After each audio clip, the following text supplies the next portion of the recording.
Là, je le sens pas.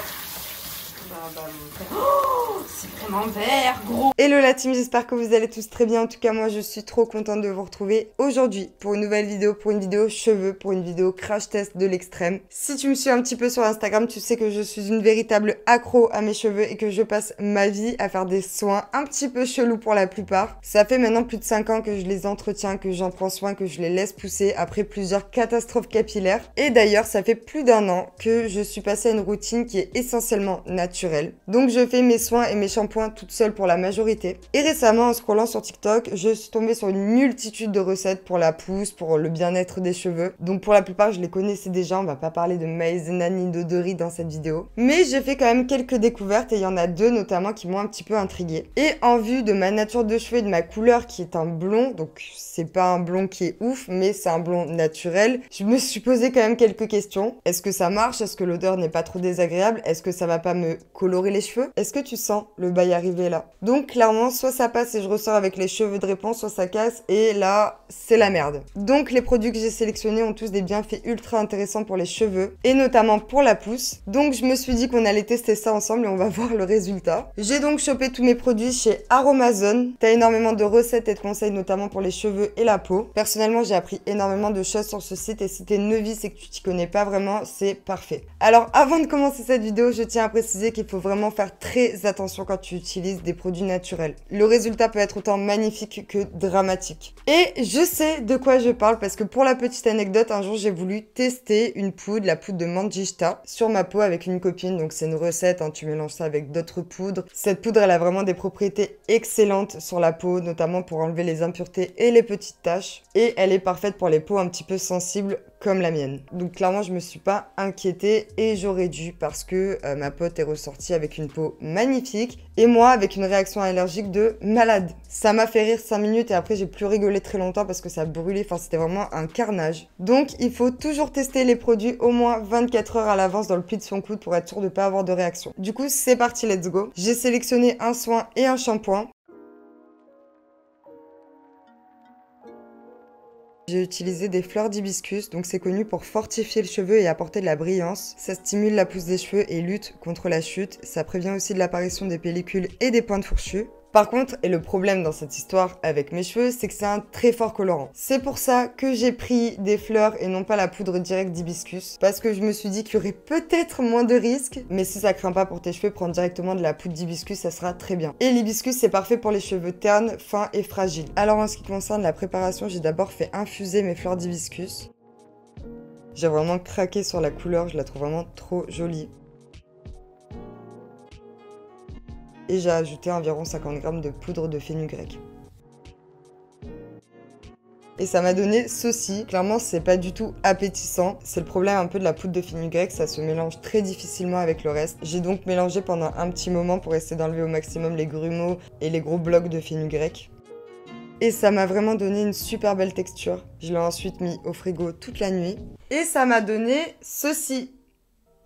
Je sais pas où est-ce que j'ai fait une erreur dans la recette. Mais c'est pas ouf et c'est pas très ressemblant de ce que elle avait sur sa vidéo. Et donc là, théoriquement, je suis censée le passer une dernière fois au plongeur et après, normalement, la texture est bonne. J'attends de voir ça. Ça n'a absolument rien à voir avec ce que elle a fait. Et le problème dans cette histoire, c'est que j'ai besoin de ça pour la deuxième préparation. Donc on part sur un petit échec là. Je vais essayer de rattraper ça à la main. En fait, la texture est beaucoup plus épaisse que la sienne, je comprends pas pourquoi. Ouais, bah c'est pas terrible. Donc je pense que là, on est clairement sur un échec, mais c'est pas grave, on va quand même tester ça. Mais je suis un petit peu déçue de la texture quand même. Et donc c'est ça qui risque éventuellement et potentiellement de me colorer les cheveux. Voilà. Alors pour cette deuxième préparation, tu auras besoin de plusieurs produits. Tu auras besoin de poudre de spiruline. Ça fortifie le cuir chevelu, tu as une meilleure croissance du cheveu et ça accélère la pousse. Tu peux d'ailleurs soit la consommer, soit l'appliquer directement dans tes préparations sur tes cheveux. Tu auras ensuite besoin de poudre de Rita. Donc c'est ça qui va venir nettoyer ton cheveu et ton cuir chevelu en douceur. Ça lutte contre les pellicules et ça laisse les cheveux doux et soyeux. C'est donc parfait pour les cheveux à tendance grasse ou mixte et les cuirs chevelus un petit peu sensibles. Ensuite, tu auras besoin de poudre de Kapur-Kashli. C'est une poudre qui est très riche en antioxydants. Ça va venir tonifier ton cuir chevelu et favoriser leur pousse. Ça les rend plus épais et plus brillants. Et d'ailleurs, ça facilite le démêlage des cheveux car ça les rend un petit peu plus lisses. Alors pour ce shampoing, j'ai d'abord mis 3 à 4 cuillères de crème de fenugrec, donc le soin qu'on a fait juste avant. J'ai ensuite mis 1 cuillère de spiruline. J'ai ensuite mis 2 cuillères de poudre de Rita. Puis 2 cuillères de poudre de Kapur-Kashli. Et j'ai ensuite mis un petit peu d'eau pour vraiment donner cette texture. Et j'ai mélangé pendant assez longtemps.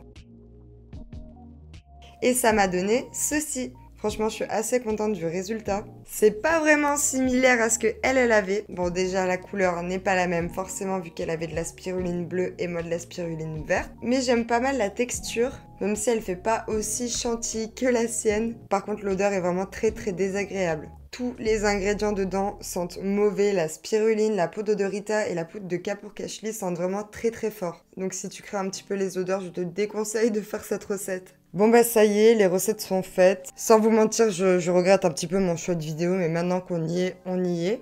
Donc voilà, maintenant on va assumer, hein, on va assumer et on va y aller. On va tester ça tout de suite. Donc je vais tester les deux en même temps et je vous retrouve tout de suite pour vous montrer le résultat de cette expérience capillaire. Allez, c'est parti. Oh, franchement, je le sens pas. Moi non plus. Moi, c'est la spiruline. Bon, vas-y. La spiruline qui te fait peur? Ouais. Mais apparemment, ça colore pas. J'ai vu un site où ça, il disait que ça colorait Ouais, pas. mais c'est vachement vert quand même. Hein. Oui. Oui, mais surtout que ça ressemble pas du tout à ce que la meuf, elle a fait. Qu'est-ce que je suis en train de faire? Je suis en train de gâcher mes cheveux, là, non? Ouais. Oh là là. Ça a l'air pas mal. C'est rose, hein. C'est très rose. Hein. Vas-y, au moins ça colore tous les cheveux. C'est bien. Ouais, j'ai les couilles, ouais. Moi, la vie même. Bah, je pense que tu vois, pour les brunes ou tu vois, les meufs qui craignent pas, ça peut être trop des bonnes recettes, tu vois. Je regrette fortement mon choix. Bon, du coup, je vais laisser genre 10 minutes parce que j'ai vraiment très très peur que ça colore. Et après, on va rincer ça et je vais faire le shampoing à la spiruline. J'en ai encore plein partout, regardez. Je pense dans le dos aussi, je dois en avoir de ouf. Je sens en fait la texture de ce truc rose là, dégueulasse. Alors qu'on soit bien clair, je ne le referai pas. Ça a été vraiment très très dramatique et une expérience très traumatisante. Oh, regarde. Oh putain, regarde la couleur. Là, je le sens pas. Oh, c'est vraiment vert, gros. Vraiment très très très traumatisante. Donc je ne le referai pas, maintenant on va avoir le verdict tout de suite, je vais me sécher les cheveux et on va voir ça. Bon, bah voici le résultat. Bon, ça se voit peut-être pas forcément à la caméra directement, mais j'ai clairement des reflets roses et des petites mèches vertes. C'est pas forcément des mèches entières qui sont roses, mais c'est des vrais reflets. Donc si t'es blonde, si t'as les cheveux clairs ou si t'as des mèches colorées, je te déconseille fortement d'utiliser les deux recettes. Donc clairement, on est sur un échec. Moi, je m'y attendais, hein, je le savais très bien, et encore c'est moins pire que ce que je pensais. Et c'est maintenant la fin de cette vidéo, j'espère qu'elle t'a plu. Si c'est le cas, n'hésite pas à lâcher ton meilleur pouce bleu et à t'abonner à la chaîne. Moi maintenant, je vais essayer de rattraper tant bien que mal mes cheveux, d'enlever ces reflets qui sont clairement dégueulasses. En tout cas, je vous fais de très très gros bisous et je vous dis à la semaine prochaine pour une nouvelle vidéo. Bisous la team.